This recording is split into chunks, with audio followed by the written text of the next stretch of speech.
Aananga ki haamau he muna ne ka ufufu he waha palavu lika ka mamao angai hawao masalu kau kolo he kakala ne tui kako salu salu whanganonu oe saulawani whakatalu talu sila he audiu ki he paangangalu ne o whangi hange au mo whakai waha o whilihia mo e lili ne ongo e ne loka na e palo mesi ne hau ka wha i whata manue ka hoe sane ke whakataulama kai vai polo maile kai mapne tu uta lotu tohi tapu e te komuni mata i koloa lofo o una lota mei hangai toke lau manina e he matangi o tokanga hahau Kone hina e, kone lina ai tau O whaloto ne hange, homo ana hau hau Si whatai ne lo oe, tu aliku o wawau Tangi o whako e ni besi e kutatau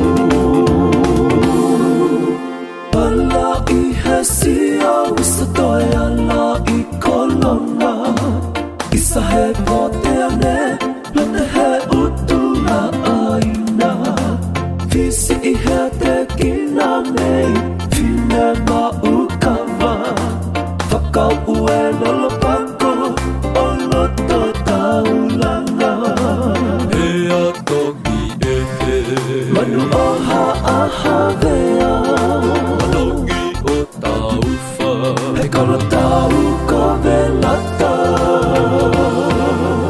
Pala i he sia usa toi ala i kolonga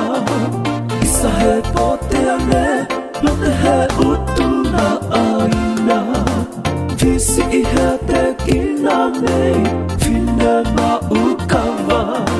Whakau ue lolo pako, o loto taulanga He atongi e he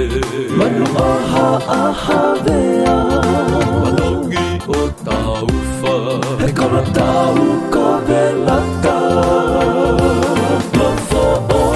una lota mei hangai toke lau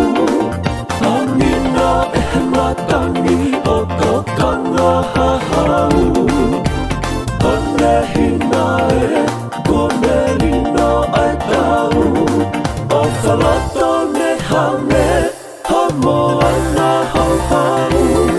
Si whatai ne lo oe, u aliku o wawau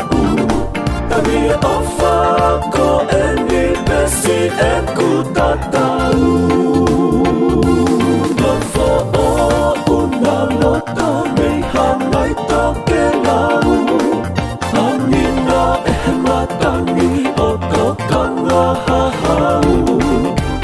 Kone hina e, kone lina ai tau O whaloto ne hange, homo ana hau hau Si whatai ne lo oe, u aliku